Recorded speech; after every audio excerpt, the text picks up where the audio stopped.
On this episode of China Uncensored, don't look a gift from the Communist Party in the mouth. Hi, welcome to China Uncensored. I'm your host, Chris Chappell. This woman committed a terrible crime. She married a writer. You'd think that would be punishment enough. But that isn't just the punchline of a bad joke.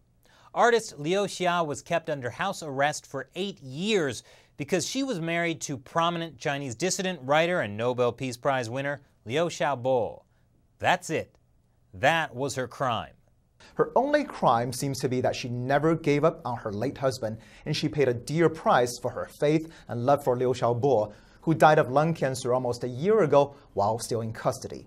And if 8 years of house arrest doesn't sound that bad to you, imagine being locked in your house for 8 years in a country with no Facebook, YouTube, Twitter, or Netflix. Now that's torture. But what am I saying? Liu Xia has been free this whole time, according to the Communist Party. Doesn't she seem like a free woman, whispering in a reporter's ear about how authorities can hear everything in her apartment? But now, after tons of international pressure, the Communist Party has allowed Liu Xia to leave China for Berlin. Obviously, they didn't let her leave because of international pressure. China's foreign minister gave a different explanation. China's foreign ministry said Liu Xia had traveled to Germany for medical treatment. Oh, that makes sense, because there are no hospitals in China.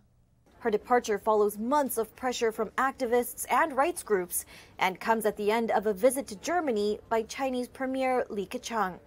Now, correlation does not always mean causation, but that top-level Communist Party official's visit to Germany just maybe had something to do with Liu Xia's sudden freedom. Germany has been pushing for Liu Xia's release for a while. In fact, German Chancellor Angela Merkel personally brought it up with Chinese leader Xi Jinping. Apparently, he told her maybe if she kept it hush-hush. Well, they did finally release Liu Xia, and it comes ahead of an EU-China summit next week. You see, the Chinese Communist Party is dealing with the US-China trade war, and making nice with Germany and the EU might provide the party the economic lifeline it needs. As Quartz puts it, given the troublesome relations with the US, China needs to put effort into winning over Germany. Allowing Liu Xia to travel to Germany was a concession from a China that wants to be recognized as a responsible global player. And really, don't you think we should applaud the Chinese Communist Party for doing the right thing?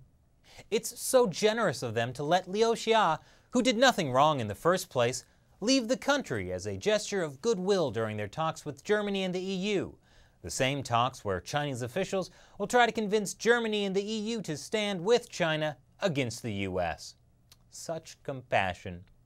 But wait, Chris, you ask, now that Liu Xia is free, won't she become an outspoken dissident?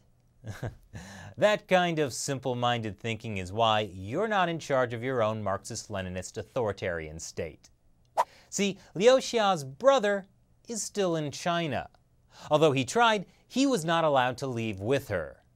And if Liu Xia knows what's good for her brother, she'll keep her fool mouth shut. And in case you thought Liu Xia's release means the Chinese Communist Party is turning over a new leaf, well, the next day, they sentenced a democracy activist to 13 years in prison. The party wouldn't want you to think they're getting soft. So what do you think about the Communist Party's generous release of Liu Xia? Leave your comments below.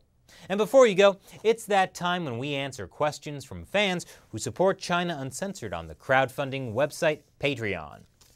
Nerd Girl asks, have you ever eaten stinky tofu?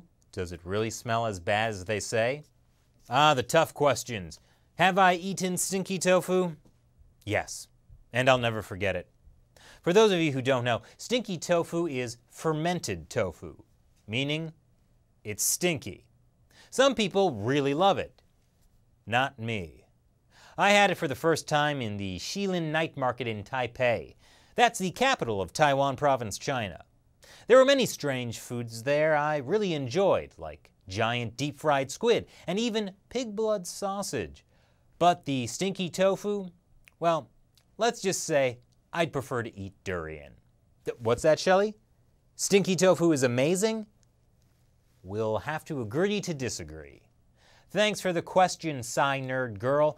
By the way, If you're really a sci nerd, I recommend reading The Three-Body Problem.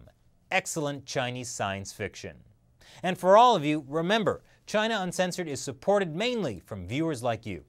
If you want us to keep making great episodes and have a chance to get your question answered on air, become a supporter on Patreon. The link is below. Once again, I'm your host, Chris Chappell. See you next time. Hey, want the latest China news? Subscribe to China Uncensored and turn that notification bell on to make sure you find out when new episodes are out. We publish a brand new episode every Monday, Wednesday, and Friday, and sometimes Saturday. So check back frequently. But I've heard from many fans that YouTube won't notify you even if you have notifications on. Come on, Google. That's not nice.